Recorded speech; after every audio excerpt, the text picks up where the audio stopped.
Introduction. Hey kids, what are you doing? We are playing carom board. Wow, that's great. Can I ask you something? Sure, Dad. Do you know which motion is occurring in this game? Yes, motion in a straight line.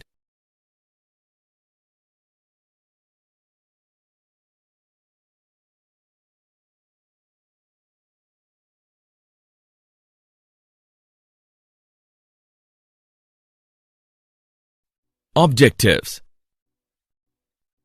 At the end of this lesson, you will be able to define scalars and vectors, calculate multiplication of vectors, calculate addition and subtraction of vectors, understand resolution of vectors, define motion in a plane, define motion in a plane with constant acceleration, understand relative velocity, understand projectile motion, understand uniform circular motion.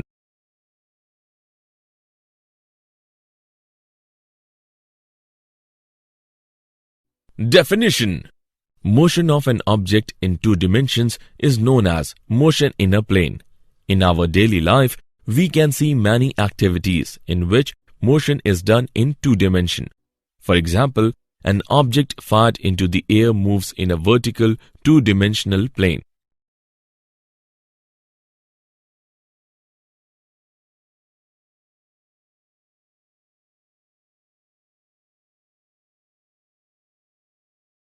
Scalars and vectors. In physics, quantities are classified in two categories. They are A. Scalar and B. Vector. Scalar. The quantities which can be specified completely by their magnitude alone. For example, work, energy, power, charge, etc. Vector.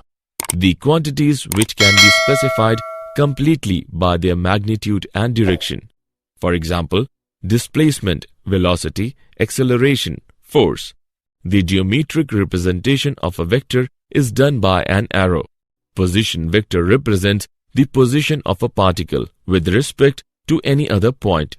Displacement vector represents the displacement of the particle between 2 points.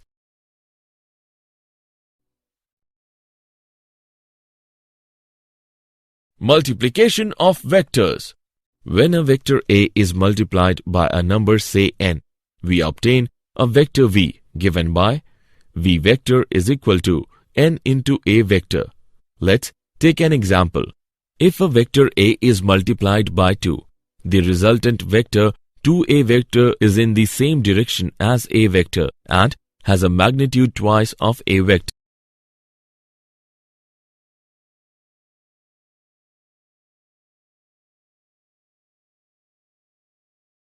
Addition and subtraction of vector. Vector addition is done with the help of three laws. A. Triangle law. The sum of the vector A and vector B is R vector is equal to A vector plus B vector. B. Parallelogram law. If two vectors are represented in magnitude and direction by two adjacent sides of a parallelogram, then their resultant is given by the diagonal passing through the common corner. C. Polygon law. If a number of vectors acting at a point are represented by the sides of a polygon taken in cyclic order, then the closing side of the polygon taken in the opposite order represents their resultant. Subtraction of vectors. The process of subtraction can be seen as addition with negative sign given by. Resolution of vectors. The term resolution means breaking up into component parts. The process of resolution is opposite to vector addition. Now, what are the components? If a vector is resolved into several vectors whose combined effect is the same as that of the given vector, then the resolved vector are called the components of the given vector.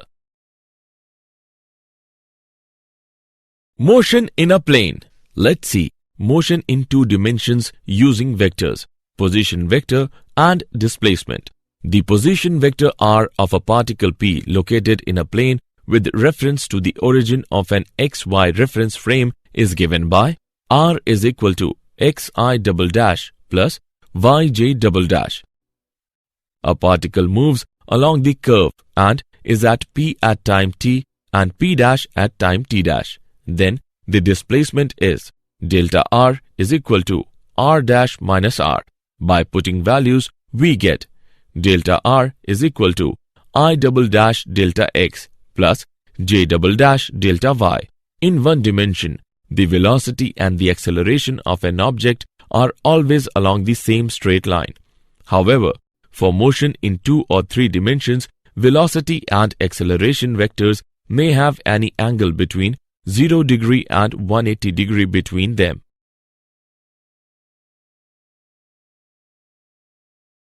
Motion in a plane with constant acceleration. Let us take an example to understand. An object is moving in xy plane and its acceleration a is constant. Now, let the velocity of the object be nu naught at time t is equal to 0 and nu at time t. Nu is equal to nu naught plus at. This is the equation in component form. We conclude that motion in a plane can be treated as 2 separate simultaneous one-dimensional motions with constant acceleration along 2 perpendicular directions. These results are also valid for 3-dimensional motion. Relative velocity. The velocity of the object with respect to the observer is obtained directly by subtracting the velocity of the observer from the velocity of the object. Velocities are represented by vectors and they are subtracted by vector method. Projectile motion. An object thrown into space with some initial velocity and then allowed to travel freely under gravity is called a projectile. For example, a bomb dropped from an aeroplane. A cricket ball hit by a batsman. Motion of an object projected with velocity nu naught and angle theta naught is shown in figure. The path of a projectile is a parabola. Time of flight of projectile is Tf is equal to 2 nu naught sin theta naught divided by g. Maximum height of a projectile is Hm is equal to nu naught sin theta naught square divided by 2g. The horizontal distance travelled by a projectile from its initial position to the position where it passes y is equal to 0 during its fall is called the horizontal range. Horizontal range of projectile is given by product of nu naught square and sin 2 theta naught divided by g.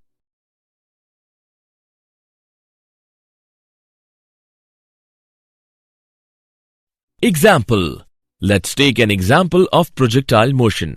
A projectile has a range of 50 meter and reaches a maximum height of 10 meter. What is the elevation of the projectile? Let's see the solution. We know that horizontal range is equal to product of nu square and sin 2 theta divided by g. We derive the relation between height and range is given by h upon r is equal to 1 by 4 tan theta. On calculating this equation, we get the value of theta equals to 38.66 degree. Uniform circular motion. The revolution of an artificial satellite in a circular orbit around the Earth is an example of circular motion. The time taken by the particle to go round the circle once is called the time period of the particle. The number of revolutions made by the particle in 1 second is called the frequency of revolution of the particle. When a particle moves with constant speed in a circle, the velocity is always tangential and has an acceleration which is directed radially inwards. Both velocities and accelerations have constant magnitudes but changing directions.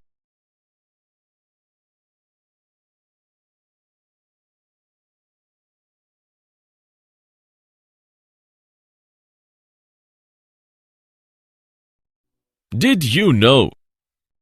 The trajectory is a conic section like an ellipse or a parabola. This agrees with the observed orbits of planets and comets to a reasonably good approximation. Although, if a comet passes close to the Sun, then it is also influenced by other forces, such as the solar wind and radiation pressure. The kinematic equations for uniform acceleration do not apply to the case of uniform circular motion. The resultant acceleration of an object in circular motion is towards the center only if the speed is constant. Summary. Let us summarize what we have learned. Scalar quantities are quantities with magnitudes only. Vector quantities are quantities with magnitude and direction both. When a vector A is multiplied by a number say n, we obtain a vector v given by v vector is equal to n into a vector. The process of subtraction can be seen as addition with negative sign. If a vector is resolved into several vectors whose combined effect is same as that of the given vector, then the resolved vector are called the components of the given vector. For motion in 2 or 3 dimensions, velocity and acceleration vectors may have angle between 0 degree and 180 degree between them. An object thrown into space with some initial velocity and then allowed to travel freely under gravity is called a projectile. When a particle moves with constant speed in a circle, the velocity is always tangential and has an acceleration which is directed radially inwards.